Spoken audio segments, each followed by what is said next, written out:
Welcome to our channel எஸ்டேட்காரங்க சமையல். இன்றைக்கி நம்ம என்ன ஒரு பொரியல் பார்க்க போகிறோன்னா, வாழைத்தண்டுக்கு நிகரான பெனிஃபிட்ஸ் தரக்கூடிய நூல்கோல் வச்சு ஒரு பொரியல் தான் பார்க்க போகிறோம். இதுவுமே ரொம்ப டேஸ்ட்டாக இருக்கும். எப்படி பண்ணலான்னு பார்க்கலாமா? அதுக்கு ஒரு பாத்திரத்தில் 2 ஸ்பூன் அளவுக்கு எண்ணெய் சேர்த்துக்கிறேன். எண்ணெய் ஹீட் ஆனதும் கொஞ்சமாக கடுகு சேர்த்துக்கலாம். கடுகு பொரிஞ்சதும் ஒரு அரை ஸ்பூன் அளவுக்கு சின்ன ஜீரகம் சேர்த்துக்கோங்க. ரெண்டும் பொரிஞ்சதும் ஒரு தண்டு கருவேப்பிலை, அதுவும் பொரிஞ்சதும் நம்ம என்ன பண்ண போகிறோன்னா, ஒரு பெரிய சைஸ் வெங்காயம் எடுத்து அதை குட்டி குட்டி பீஸாக கட் பண்ணி எடுத்து வச்சுருக்கேன். அதையுமே சேர்த்து கண்ணாடி பதத்துக்கு வதக்கிக்கலாம். ரொம்பயுமே கலர் சேஞ்ச் ஆகணுங்கிற அவசியம் கிடையாது. நம்ம சாப்பிடும்போது அந்த வெங்காயம் கடிப்பட்டால் டேஸ்ட் இன்னமும் சூப்பராக இருக்கும். வெங்காயம் வதங்கிருச்சு.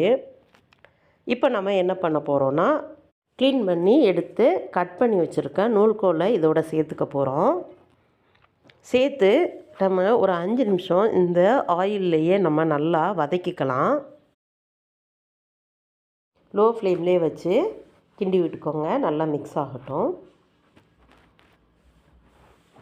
நல்லா மிக்ஸ் ஆனதுக்கப்புறம் நம்ம இதை மூடி போட்டு வேக வைக்கணும். அதுக்கு முன்னாடி கொஞ்சமாக உப்பு சேர்த்துக்குவோம். உப்பு சேர்த்து நல்லா மிக்ஸ் பண்ணி விட்டுக்கோங்க.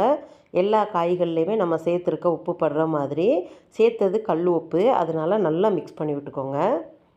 மிக்ஸ் பண்ணி விட்டுட்டு இப்போ நம்ம மூடி போட்டு வேக வச்சுக்கலாம்.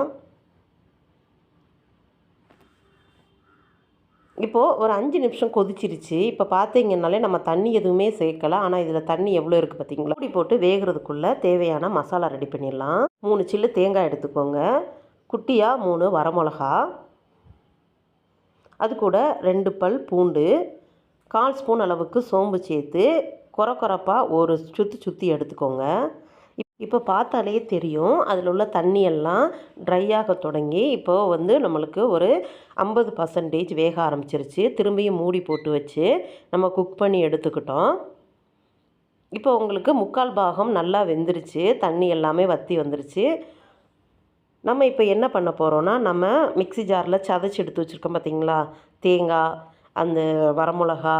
நீங்கள் வரமிளகாவுக்கு பதிலாக பச்சை மிளகாவும் சேர்க்கலாம். ஆனால் வரமிளகா உடம்புக்கு ரொம்ப நல்லது. அதனால தான் நான் இதில் இன்றைக்கி காஞ்ச மிளகா சேர்த்துருக்கேன்.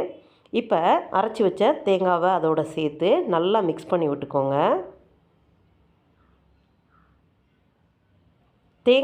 தேங்காய் வத்தல், பூண்டு, சோம்பு எல்லாமே பச்சையாக தான் நம்ம ஒரு சுற்றி எடுத்துருக்கோம். அதனால் அது காயோடு சேர்ந்து அந்த காயில் இருக்க தண்ணியும் இதோட பச்சை மணமும் போகிற அளவுக்கு நம்ம சேர்த்துருக்க எண்ணெயில் நல்லா சுருள வதக்கி எடுத்துக்கணும். இந்த வதக்கி எடுக்கும்போது நமக்கு சேர்த்த உப்பு போதுமானதாக இருக்கா என்னங்கிறதையும் நம்ம செக் பண்ணிக்கணும்.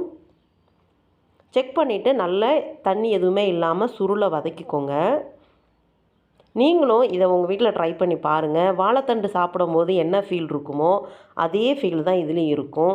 இது சுகர் பேஷண்ட்டுக்கும் கிட்னியில் கல் இருக்குது அப்படின்னு ஃபீல் பண்ணுறவங்களுக்குமே இதை எடுத்துக்கிட்டிங்கனாலே உங்களுக்கு படிப்படியாக க்யூர் ஆக ஆரம்பிச்சிரும். நல்ல பெனிஃபிட்டான ஒரு பொரியல்னு சொல்லலாம். நீங்களும் உங்கள் வீட்டில் இதை ட்ரை பண்ணி பாருங்கள். தேங்க்யூ ஃபார் வாட்சிங்.